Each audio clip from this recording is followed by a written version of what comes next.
Bagaimana menilai investasi aset tetap untuk bisnis jangka panjang? Sudahkah kita benar-benar yakin bahwa investasi aset tetap ini akan menguntungkan bisnis kita dalam jangka panjang? Atau hanya sekedar beban yang memakan profit kita? Selamat datang kembali di channel kami. Kali ini kita akan membongkar cara menilai investasi aset tetap untuk bisnis jangka panjang. Buat yang masih bingung bagaimana menilai apakah aset tetap itu benar-benar worth it untuk investasi jangka panjang, video ini buat kalian. Kita akan ulas dari konsep dasar sampai ke langkah-langkah praktisnya. Pertama-tama, apa sih yang dimaksud dengan aset tetap? Singkatnya, aset tetap adalah segala sesuatu yang dimiliki bisnis dan punya manfaat jangka panjang. Biasanya lebih dari 1 tahun. Contohnya mesin produksi, kendaraan operasional, hingga gedung kantor. Sederhananya, ini aset yang gak gampang dijual atau diubah menjadi uang tunai, tetapi memberikan nilai tambah yang signifikan dalam jangka panjang. Kenapa penting? Karena aset tetap itu layaknya pondasi bisnis kita. Bayangkan saja kita punya restoran, mesin kopi, atau peralatan dapur yang tahan lama bisa meningkatkan kualitas dan efisiensi operasional. Di sisi lain, aset tetap yang salah pilih justru bisa jadi beban, menguras biaya perawatan, depresiasi, dan menurunkan cash flow. Jadi, gimana caranya menilai apakah aset tetap ini adalah investasi yang tepat? Ada beberapa cara nih, kita perlu melibatkan beberapa indikator kunci. Yuk kita bahas satu persatu. Return on Investment atau ROI. Pertama, kita harus menghitung ROI. ROI ini adalah perbandingan antara laba yang dihasilkan dari aset tersebut dengan total biaya yang kita keluarkan. Kalau ROI-nya tinggi, artinya aset tersebut memberikan keuntungan yang bagus. Jadi pastikan kita punya ROI yang jelas dan positif. Contoh, kalau kita investasi mesin senilai 100 juta rupiah dan menghasilkan keuntungan 20 juta rupiah per tahun, ROI kita adalah 20% per tahun. Ini bisa dibilang cukup baik, apalagi jika aset itu punya umur ekonomis lebih dari 5 tahun. Net Present Value atau NPV. NPV ini mengukur seberapa besar keuntungan kita dari aset tetap setelah memperhitungkan biaya modal dan faktor waktu. Kalau NPV positif, artinya aset ini layak diinvestasikan. Misalnya, kita menghitung bahwa mesin produksi baru akan menghasilkan arus kas 30 juta rupiah per tahun.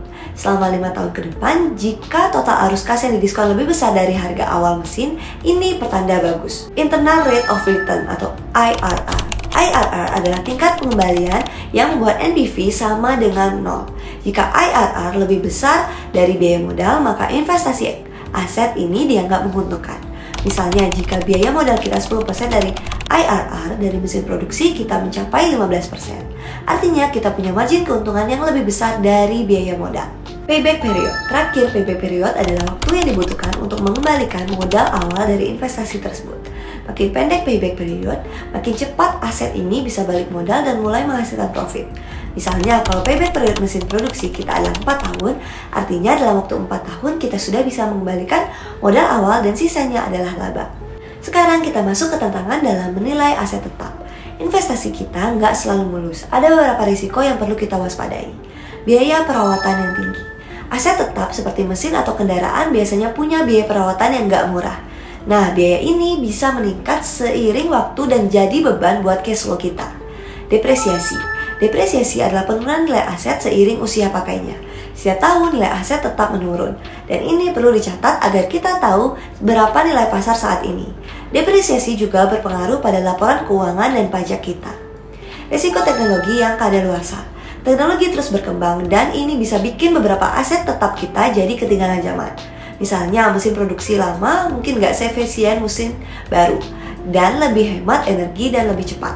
Jadi perhatikan tren teknologi juga saat kita investasi aset tetap. Tips menangani tantangan ini. Jadi gimana caranya agar tetap bisa punya aset yang mendukung bisnis kita tapi nggak jadi beban? Ini tipsnya. Rencanakan siklus penggantian.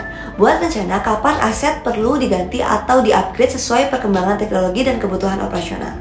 Optimalkan penggunaan aset. Pastikan kita menggunakan secara efisien.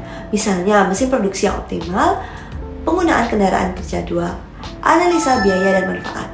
Lakukan analisis cost benefit untuk melihat apakah aset tersebut masih layak atau perlu diganti. Agar lebih paham, kita coba lihat studi kasus ya. Perusahaan sukses. Perusahaan X memiliki investasi dalam sistem teknologi otomatis untuk proses produksi. Hasilnya dalam 3 tahun pertama, mereka berhasil menurunkan biaya produksi sebesar 30%, meningkatkan efisiensi dan ROI-nya mencapai 25% per tahun. Ini bukti bahwa aset tetap yang dipilih dengan analisa matang bisa benar-benar membantu bisnis tumbuh. Perusahaan gagal. Sebaliknya, perusahaan Y melakukan investasi besar untuk membeli gedung kantor yang akhirnya terlalu besar untuk operasional mereka. Selain itu, perawatan dan pajak gedung membebani biaya tetap mereka.